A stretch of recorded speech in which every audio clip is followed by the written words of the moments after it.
సాదర ప్రేమ ఆశీస్సులు అలాగే దేవుని దీవెనలు కోరుకుంటున్నాను. ఈరోజు సాయంకాలం క్రిస్మస్ సందర్భంగా దేవుని వాక్యములో నుండి కొన్ని విషయాలు మీకు చెప్పాలి అని ఆశపడుతూ ఉన్నాను. యేసుక్రీస్తు ప్రభు పుట్టినప్పుడు సర్వోన్నత స్థలములలో దేవునికి మహిమ మరియు భూమి మీద ప్రజలకు శాంతి సమాధానాలు అన్న మాట వినిపించింది. దేవదూతలు మరియు మానవులు కలిసి సంతోషించినటువంటి ఈ శుభదినం క్రిస్మస్ అనేటటువంటి సందర్భం. ఈరోజు మన దేశంలో ఏ విధంగా అయితే ఒకవైపు మన నాయకులు పోరాడుతున్నట్లుగా మైనారిటీ వర్గాలను ఒక కార్నర్ కు నెట్టేసేటటువంటి రాజకీయాలు నడుస్తూ ఉన్నాయో, అటువంటి రాజకీయాలు, అటువంటి అధికార దాహం ఉన్నటువంటి నేపథ్యంలోనే క్రీస్తు ఈ లోకంలోనికి వచ్చాడు.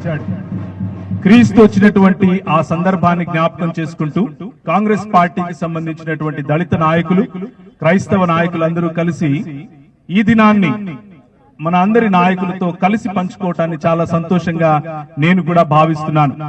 హైదరాబాద్ మరియు తెలంగాణ రాష్ట్రంలో ఉన్నటువంటి క్రైస్తవ సమాజం వైపు నుండి మీ అందరికీ కూడా కృతజ్ఞతలు మరియు శుభాకాంక్షలు తెలియజేస్తున్నాను. మానవ పతనానికి మానవులు ఏ విధంగా వారి సొంత మార్గాల్లో దూరం అయిపోయి ఒకరినొకరు ద్వేషించుకుంటున్నారు అన్నది చూసినప్పుడు దేవుడు తన విశ్వాస్యతను చూపించి మన మధ్యకు మానవుడిగా వచ్చాడు. అదే క్రిస్మస్ సందేశం.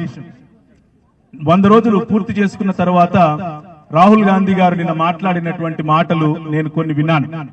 అందులో ఆయన అన్నారు, ఈ పాదయాత్ర భారాన్ని, భయాన్ని, అలాగే బాధను పంచుకుని సాటి సగటు ఆమ్ ఆద్మీతో కలిసి మాట్లాడే మాటలు కాబట్టి ఇవి ప్రజలకు తప్పకుండా చేరతాయి అని చెప్పాడు. అలాగే ఆయన అందుకున్నటువంటి ఈ మాటలు తప్పకుండా ఒకానొక సమయంలో ఎవరికి అందనటువంటి ఎత్తైనటువంటి దేశ ప్రాంతంలో లేకపోతే దూరంగా ఉన్నటువంటి దైవం మానవుడిగా మారి బాధను, ప్రేమను, భారాన్ని భరించి మానవుడిగా వచ్చిన సందర్భమే క్రిస్మస్ అన్నటువంటి సందర్భం. మన కాంగ్రెస్ పార్టీ ఆవిర్భావం సమయంలో నుంచి కూడా చార్ల్స్ ఫ్రీర్ ఆండ్రూ గారు సౌత్ ఆఫ్రికా మరియు భారతదేశ ప్రాంతాల్లో గాంధీజీ గారిని ప్రోత్సహించి ఈ దేశానికి వచ్చి తిరిగి సివిల్ రైట్స్ కోసం పోరాడాలి అని ఆయన ముందు గైడ్ గా నిలబడి నడిపినటువంటి ఒక క్రైస్తవ సామాజికవేత్త. ఆయన కారణంగా గాంధీ గారు వెస్ట్ మినిస్టర్ అబే లో సంపాదించుకున్నటువంటి ఆ క్రైస్తవ భావజాలంతో ఉన్నటువంటి చర్చ, దాని కారణంగా భారతదేశంలో కాంగ్రెస్ పార్టీని బలోపేతం చేయటం, ఆ తర్వాత ఆయన చేపట్టినటువంటి సహాయ నిరాకరణోద్యమం, చోరాచోరీ అనేటువంటి ప్రాంతంలో జరిగిన ఘటనలు, ఈ బాలుడు అనగా క్రిస్మస్ సందర్భంగా పుట్టినటువంటి క్రీస్తు అనే బాలుడి యొక్క దివ్య రాజ్యం, దేవుని రాజ్య స్థాపనలో భారతదేశంలో ఏ విధంగా దేవుని రాజ్య స్థాపన జరుగుతుంది అనగా అదేదో ఒక పొలిటికల్ పవర్ గా కాకుండా సేవ, సమాజోద్ధరణ, సమానత్వం, సౌభ్రాతృత్వం, అందరం కలిసి ఒక మానవ జాతిగా ఒక మానవ స్ఫూర్తితో బ్రతకాలి అన్నటువంటి, ఒక చెంప కొడితే ఇంకొక చెంప చూపించండి అన్నటువంటి non violence movement Leo Tolstoy గారు రాసిన పుస్తకానికంటే ముందే మన దేశంలో గాంధీ గారు చేపట్టి మన దేశానికి టైటస్ గారు, అక్కమ్మ గారు ఇలాంటి ఎందరో క్రైస్తవ నాయకులు ఆయనకు తోడుగా ఉండి నడిచి భారతదేశానికి స్వాతంత్రోద్యమంలో తోడ్పాటుగా ఉన్నారు. ఇండిగో రెవల్యూషన్ అనేటటువంటి ఉద్యమం బెంగాల్ ప్రాంతంలో జరిగినప్పుడు భూస్వామ్యం అలాగే ధనబలంతో కూడినటువంటి వారి వ్యతిరేకంగా సహాయ నిరాకరణ అన్నటువంటి ఇండిగో రెవల్యూషన్ తరువాత ఆర్సి మజుందార్ గారు రాసినటువంటి పుస్తకం ప్రకారం గాంధీ గారు అదే కాంగ్రెస్ పార్టీలోనికి తీసుకుని వచ్చి బ్రిటిష్ సామ్రాజ్యం కొమ్ములు వంచారు. ఇలా చెప్పుకుంటూ పోతే కాంగ్రెస్ పార్టీలో ఉన్నటువంటి ప్రతి ప్రధాన నాయకుడు ఈ బాలుడు, ఈ క్రిస్మస్ బాలుడు, ఈయన జీవితం, ఈయన మనుగడ, ఈయన మానవత్వం, ఈయన చూపించినటువంటి ఆశావాదం, దాని ద్వారానే కట్టబడ్డారు, కొట్లాడారు, జయించారు. Non violence. కానీ ఈ రోజు భారతదేశంలో జరుగుతూ ఉన్నటువంటి అనేకమైనటువంటి అంశాలకు వ్యతిరేకంగా ఎవరైనా గొంతు విప్పి కాస్త మాట్లాడుతున్నారు అనంటే అది మన పార్టీ, మన ప్రజలు.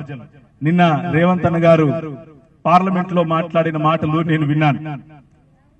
ఫైనాన్స్ మినిస్టర్ కు జవాబు చెబుతూ, నేను శూద్రుణ్ణి కాబట్టి నా హిందీ బాగలేదు అన్నట్లుగా మీరు అన్నారు అంటూ ఆయన చేసిన వ్యాఖ్యలు ఎక్కడో విభజించి పాలించాలి అన్నటువంటి ఆ శక్తులకు సూటైన ధీటైన సమాధానం అనిపించింది, అలా వినిపించింది కూడా.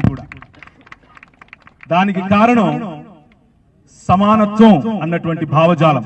అంబేద్కర్ గారు రాసినటువంటి సమానత్వం, అంబేద్కర్ గారికి చూపించినటువంటి సమానత్వం, గాంధీ గారికి అర్థమైనటువంటి సమానత్వం ఈ రోజు విభజన పాలకులకు అర్థమయ్యేలా పార్లమెంటులో గళమెత్తి మాట్లాడిన మన నాయకులకు కూడా కృతజ్ఞతలు తెలియజేస్తున్నాను.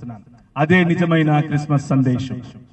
మానవుని పతన స్థితిలో దేవుడు మానవుడిగా మారి మానవులందరినీ అటువంటి ఉన్నతమైన స్థితిలోనికి, అనగా ఐక్యత, అనగా సమానత్వం, అనగా వనరుల వికేంద్రీకరణ వంటి ఆలోచనలతో నింపినటువంటి ఆ మహా యజ్ఞమే క్రిస్మస్ సంబరాలు. ఆఖరి మాట చెప్పి నేను ముగిస్తాను.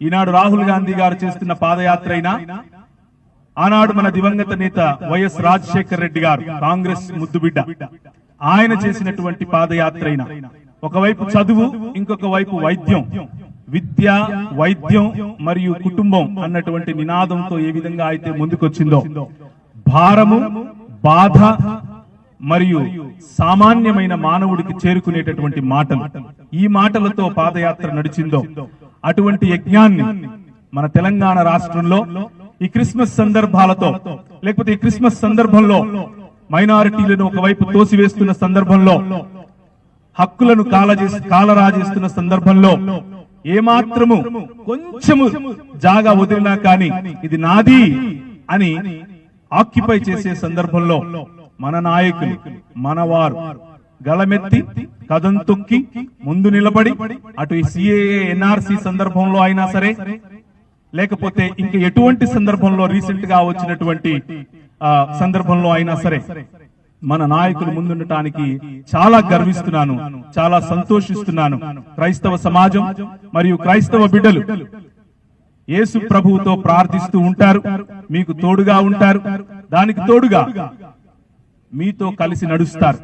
ఇంతవరకు ఏదైనా ఏ సమాజమైనా మిమ్మల్ని వెంట విడవకుండా వెంబడించింది అని అంటే అది క్రీస్తు బిడ్డలే. ఆ విషయాన్ని జ్ఞాపకం ఉంచుకొని వారికి తగినటువంటి ఆలోచన, వారికి తగినటువంటి సర్వ మానవ సౌభ్రాతృత్వం అనేటటువంటి ఆలోచనలతో మనం అందరం ముందుకెళ్లేట్లుగా ఈ క్రిస్మస్ సంబరాలు మనకు ఆశీర్వాదములను, నిండైనటువంటి మెండైనటువంటి దీవెనలను ఇచ్చునుగాక. ఒక చిన్న ప్రార్థన చేసి ముగిస్తాను. తలలు వంచినట్లయితే ప్రార్థిద్దాం. కృపగలిగిన తండ్రి, మా పార్టీ ఆవిర్భావం మొదలుకొని ఇప్పటి వరకు కూడా పేద, బడుగు, బలహీన వర్గాల కొరకు పనిచేస్తున్నటువంటి ఈ ప్లాట్ఫామ్ ను ఆశీర్వదించండి. గళాన్ని మరింత ఉధృతం చేయటానికి, మరింత బలోపేతంగా విశ్వవ్యాప్తంగా వినిపించటానికి, విభజించి పాలించే మనస్తత్వం నుంచి దూరంగా ఐక్యత, సమైక్యత అనేటటువంటి, అందరికీ వనరులు విస్తరింపచేయాలి అనేటటువంటి ఆశాభావంతో ముందుకెళ్తున్నటువంటి మా నాయకులను ఆశీర్వదించండి.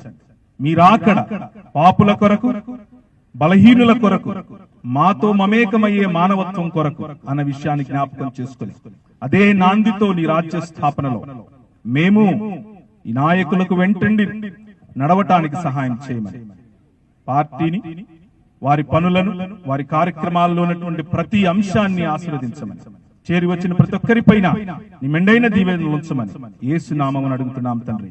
ఆమేన్. థాంక్యూ.